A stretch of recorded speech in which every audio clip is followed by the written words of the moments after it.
वंदे वांछित लाभाय चंद्रधिकृत शेखराम वृषारूढ़ाम शूलधराम शैलपुत्रीं यशस्विनी।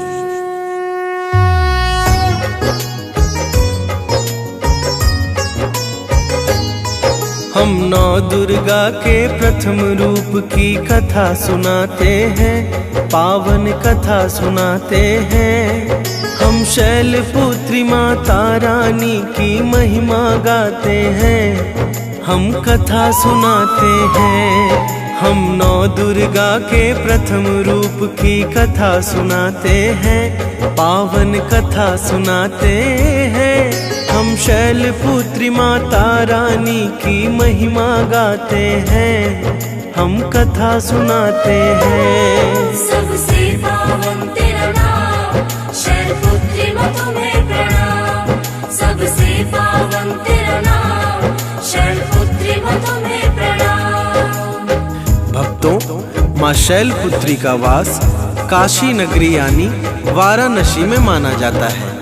वहाँ शैलपुत्री माता का एक बेहद प्राचीन मंदिर है, जिसके बारे में मान्यता है कि यहाँ माता शैलपुत्री के सिर्फ दर्शन मात्र से भक्तजनों की सारी मनोकामनाएं पूर्ण हो जाती हैं। कहा तो ये भी जाता है, नवरात्र के पहले दिन यानी प्रतिपदा को जो भी भक्त माँ शैलपुत्री के दर्शन करता है, उसके वैवाहिक जीवन के सारे कष्ट दूर हो जाते हैं। चूंकि माँ शैलपुत्री का वाहन वृषभ है, इसलिए इन्हें वृषारूढ़ा भी कहा जाता है।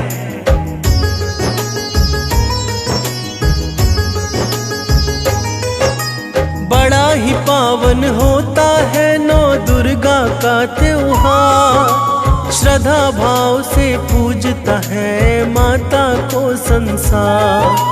मिटते हैं भक्त जनों के दुख संताप तमाम। हर कष्टों को करता दूर माता जी का नाम। शक्ति पीठों के द्वारा करती है जग कल्याण। माँ की महिमा अपरंपार, लीला है महान। शास्त्रों में जो वर्णित है वो बात बताते हैं, पावन कथा सुनाते हैं। हम शैलपुत्री माता रानी की महिमा गाते हैं, हम कथा सुनाते हैं। सबसे पावन तेरा नाम, शैलपुत्री मां तुम्हें प्रणाम। सबसे पावन तेरा नाम, शैलपुत्री मां तुम्हें प्रणाम। भक्तों, माँ शैलपुत्री सती के नाम से भी जानी जाती हैं। अपने पूर्व जन्म में सती ने बड़ा ही कठोर तप किया। कई वर्षों तक वो शिव की आराधना में लीन रही। एक दिन उनकी तपस्या से प्रसन्न होकर भगवान शिव ने उन्हें दर्शन दिया और वर मांगने को कहा। सती ने शिव को ही पति के रूप में मांग लिया। शिव के लाख समझाने पर भी जब सती नहीं मानी तो विवश होकर शिव जी को वरदान देना पड़ा। जब यह बात प्रजापति दक्ष को पता लगी तो वह कुंठा से भर गए। दक्ष भगवान विष्णु के भक्त थे, पर शिव उनको जरा भी पसंद नहीं थे। वह शिव को अघोरी, कपाली कहकर अपमानित करते रहते थे। परंतु ब्रह्मा और विष्णु जी के समझाने पर उन्होंने सती का विवाह शिव से करा दिया। पर दोबारा कभी उन्हें अपने राजमहल में कभी नहीं बुलाया। दक्ष के इस व्यवहार को शिव भली भांति जानते थे, परंतु सती इससे अनभिज्ञ थी। तो प्रेम से बोलिए भक्तों, माता शैलपुत्री की जय।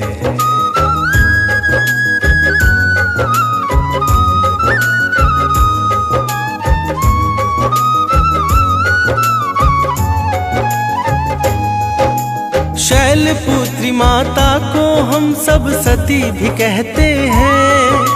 संग में इनके डमरूधर शिव सदा ही रहते हैं। घोर तपस्या करके सती ने शिव को है पाया, पर यह सब दक्ष राजा को जरा भी ना भाया।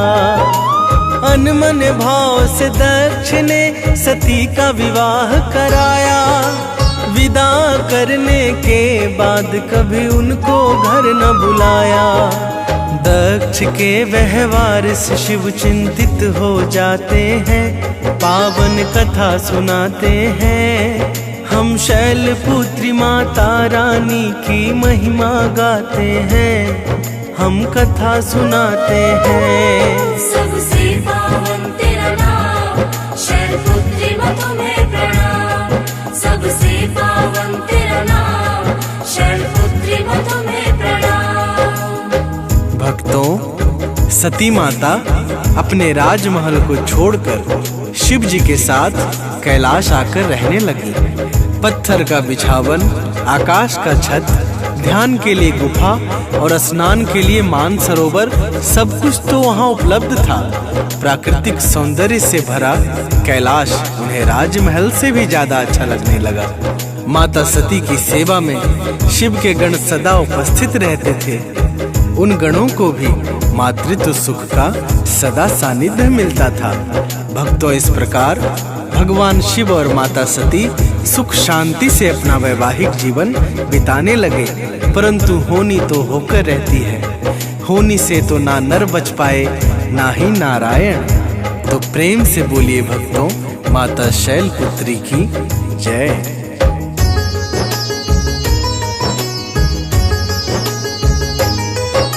सती आकर रहने लगी तब डमरूधर के पास। महल की जगह शिव ने उनको दिया है कैलाश। खुले आकाश के नीचे भी रहती थी वो प्रसन्न। राजमहल से भी ज्यादा कैलाश लगे संपन्न। सेवा में शिवगण रहते थे सदा सती के साथ। गणों के सर पर रहता था मातृत्व सुख का हाथ। हंसी खुशी शिव और सती समय बिताते हैं, पावन कथा सुनाते हैं। हम शैलपुत्री माता रानी की महिमा गाते हैं, हम कथा सुनाते हैं। सबसे पावन तेरा नाम, शैलपुत्री माँ तुम्हें प्रणाम। सबसे पावन तेरा नाम, शैलपुत्री माँ तुम्हें प्रणाम। भक्तों, एक बार दक्ष प्रजापति ने यज्ञ करवाने का फैसला किया। इसके लिए उन्होंने सभी देवी देवताओं को निमंत्रण भेज दिया, लेकिन भगवान शिव को नहीं। देव मुनि नारद कैलाश से गुजर रहे थे। उनकी दृष्टि माता सती पर पड़ी। नारद जी माता के पास आए और प्रणाम करके प्रजापति दक्ष द्वारा आहुति यज्ञ की बात बताए। देवी सती भली भांति जानती थी कि उनके पास निमंत्रण आएगा, लेकिन ऐसा नहीं हुआ। वो उस यज्ञ में जाने के लिए बेचैन थी, लेकिन भगवान शिव ने मना कर दिया। उन्होंने कहा कि यज्ञ में जाने के लिए उनके पास कोई भी निमंत्रण नहीं आया है और इसलिए वहां जाना उचित नहीं है। तो प्रेम से बोलिए भक्तों, माता शैलपुत्री की जय।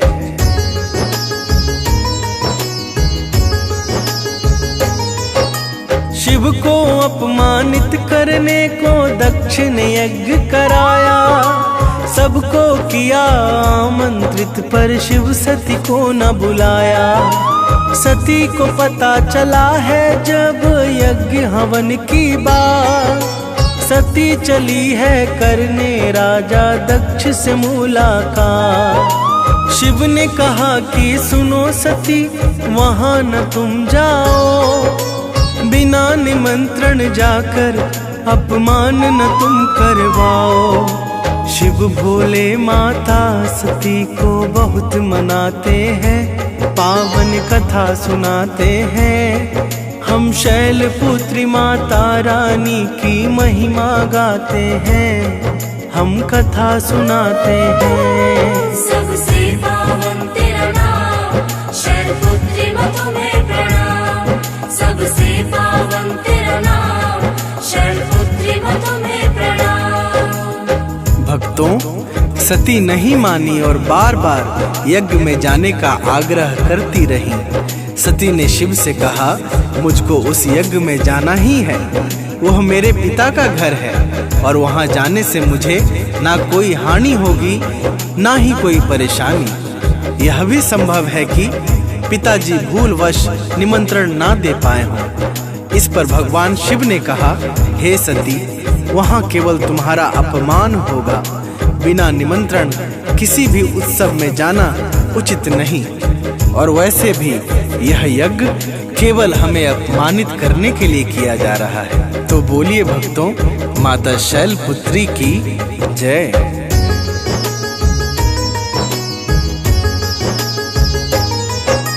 क्रोधित होकर बोली सती, मुझको है जाना, पिता के घर जाने में मुझको क्या घबराना। मेरे जाने से वहां नहीं होगी कोई भी हानि, मैं हूँ उनकी पुत्री, वहां होगी नहीं परेशानी। शिव ने कहा कि सुनो सती, होगा वहां अपमान, बिना निमंत्रण जाने पर मिलेगा नहीं सम्मान। शिव के वचन माता को आहत कर जाते हैं, पावन कथा सुनाते हैं। हम शैलपुत्री माता रानी की महिमा गाते हैं, हम कथा सुनाते हैं। सबसे पावन तेरा नाम, शैलपुत्री मां तुम्हें प्रणाम। सबसे पावन तेरा नाम, शैलपुत्री मां तुम्हें प्रणाम। भक्तों, सती को अपने पिता पर बड़ा विश्वास था।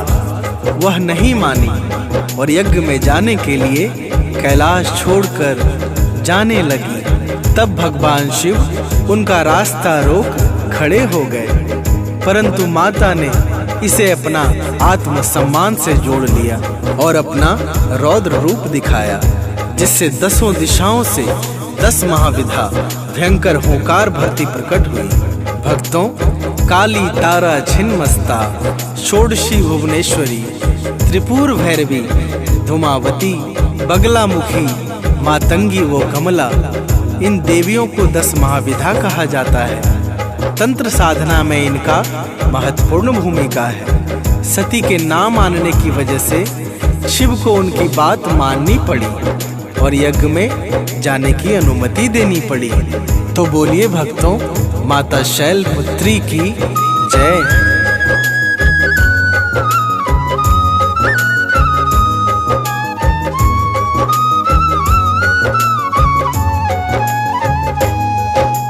क्रोधित होकर सती चली छोड़कर कैलाश, उनको अपने पिता दक्ष पर था बड़ा विश्वास।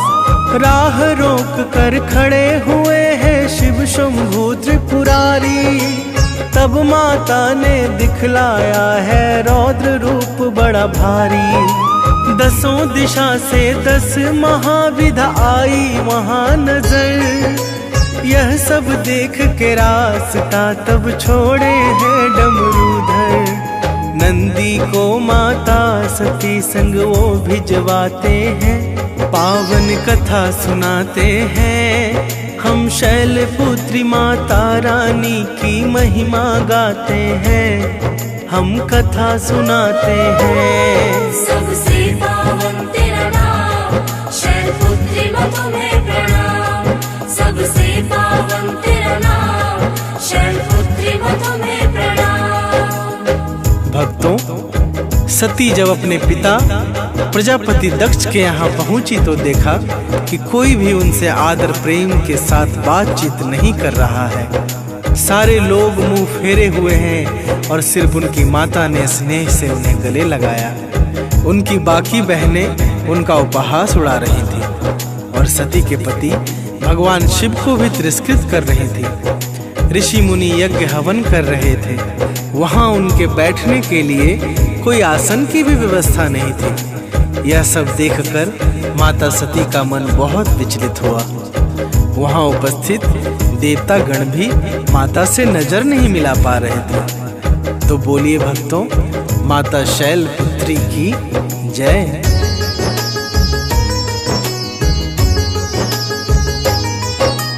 नंदी संग पहुंची है सती अपने पिता के भवन। वहां उपस्थित ऋषि मुनि कर रहे थे यज्ञ हवन। दक्ष ने अपनी पुत्री को एक बार भी ना देखा, माता के चेहरे पर आई चिंताओं की रेखा। वहां बैठने के लिए भी नहीं था कोई आसन। यह सब देख हुआ विचलित माता सती का मन। वहां उपस्थित देवता भी नजर न मिलाते हैं, पावन कथा सुनाते हैं। हम शैलपुत्री माता रानी की महिमा गाते हैं, हम कथा सुनाते हैं। सबसे पावन तेरा नाम, शैलपुत्री मां तुम्हें प्रणाम। सबसे पावन तेरा नाम, शैलपुत्री मां तुम्हें प्रणाम। भक्तों, स्वयं दक्ष ने भी अपमान करने का मौका ना छोड़ा। दक्ष ने सती से कहा, बिना निमंत्रण के तुमको यहाँ नहीं आना चाहिए था। क्या उस कपाली ने तुम्हें इतनी भी शिक्षा नहीं दी? संभव है उस कपाली को खुद भी व्यवहारिक ज्ञान नहीं। खुले आकाश के नीचे पत्थर के बिछावन पर सोने वाले भस्म भभूत लपेटे उस कपाली से उम्मीद भी क्या की जा सकती है? ऐसा व्यवहार देख सती दुखी हो गई। अपना और अपने पति का अपमान उनसे सहन ना हुआ और फिर अगले ही पल उन्होंने वो कदम उठाया जिसकी कल्पना स्वयं दक्ष ने भी नहीं की होगी।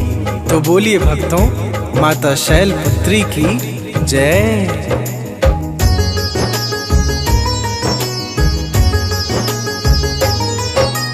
कहा दक्ष ने बिना बुलाए नहीं था तुमको आना। तेरे उस कपाली ने क्या इतना भी नहीं जाना। सुनो सती तुम लौट जाओ डमरू वाले के पास। छत के नाम पर जिसके पास है खुला आकाश। सती ने कहा कि बहुत हुआ मेरे पति का अपमान।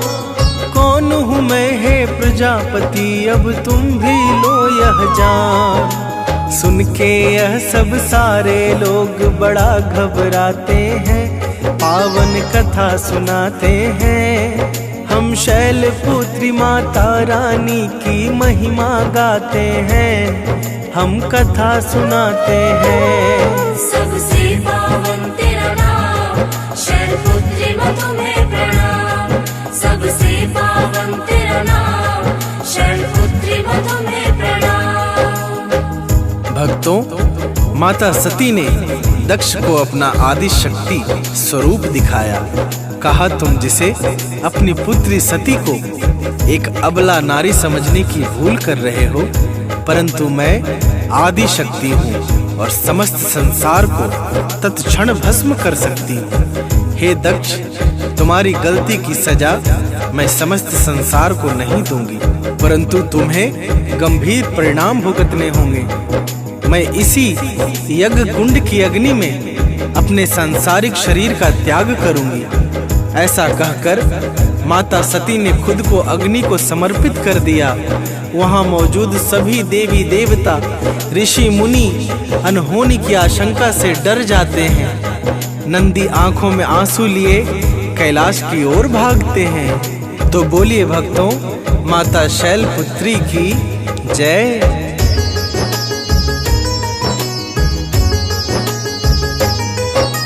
माता सती ने वहां अपना विकट रूप दिखलाया। सभी देवों के मन में अब केवल डर है समाया।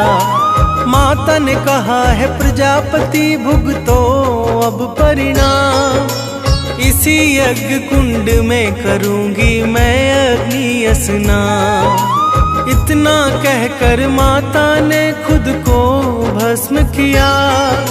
सबके मन में एक अज्ञात डर ने जन्म लिया।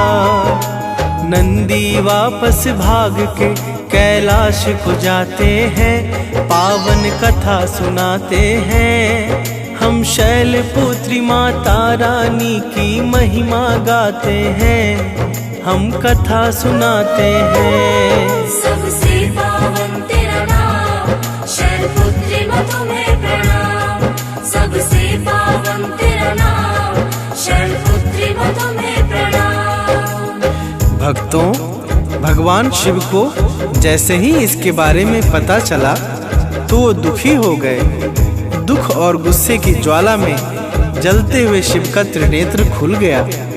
भगवान शिव ने अपने एक जटा को पत्थर पर पटक दिया, जिससे भयंकर हुंकार भरते वीरभद्र प्रकट हुए। भगवान शिव ने उनको आदेश दिया कि काली को अपने संग लेकर जाओ और उस यज्ञ भूमि को शमशान में बदल दो। जो सामने आए उसे मार डालो और उस उदंड प्रजापति दक्ष का सर धड़ से अलग कर दो। शिव के आदेश को सिरोधार्य करके वीरभद्र और काली यज्ञ क्षेत्र की ओर प्रस्थान करते हैं। तो बोलिए भक्तों, माता शैलपुत्री की जय।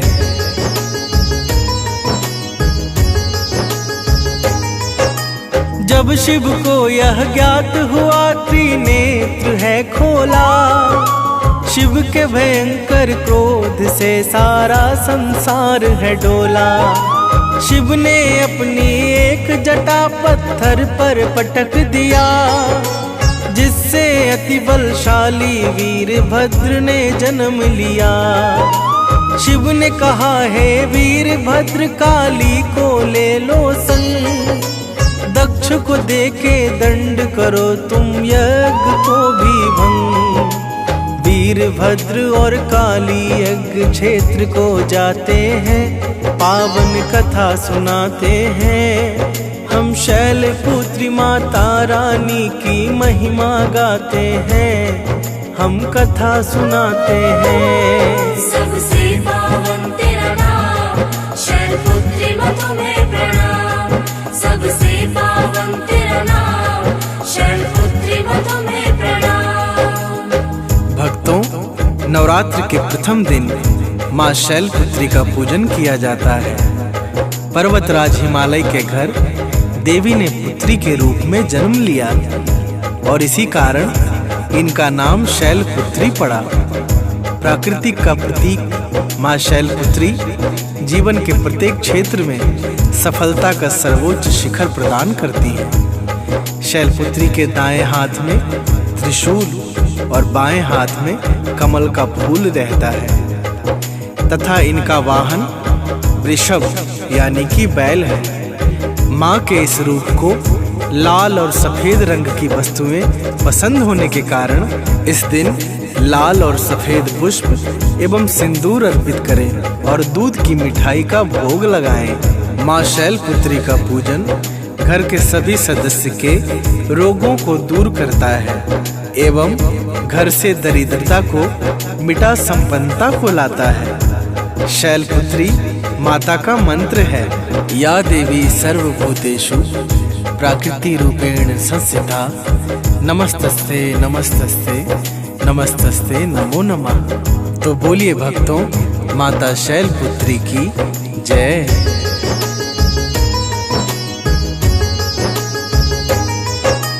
पर्वतराज हिमालय के घर फिर माता है आई, इसी कारण से प्रथम दुर्गा शैलपुत्री कहलाई।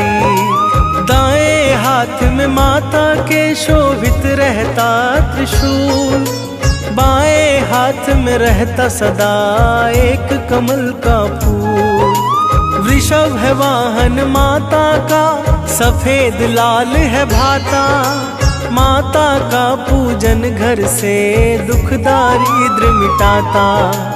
हम सब माता के चरणों में शीश नवाते हैं, पावन कथा सुनाते हैं। हम शैलपुत्री माता रानी की महिमा गाते हैं, हम कथा सुनाते हैं। सबसे पावन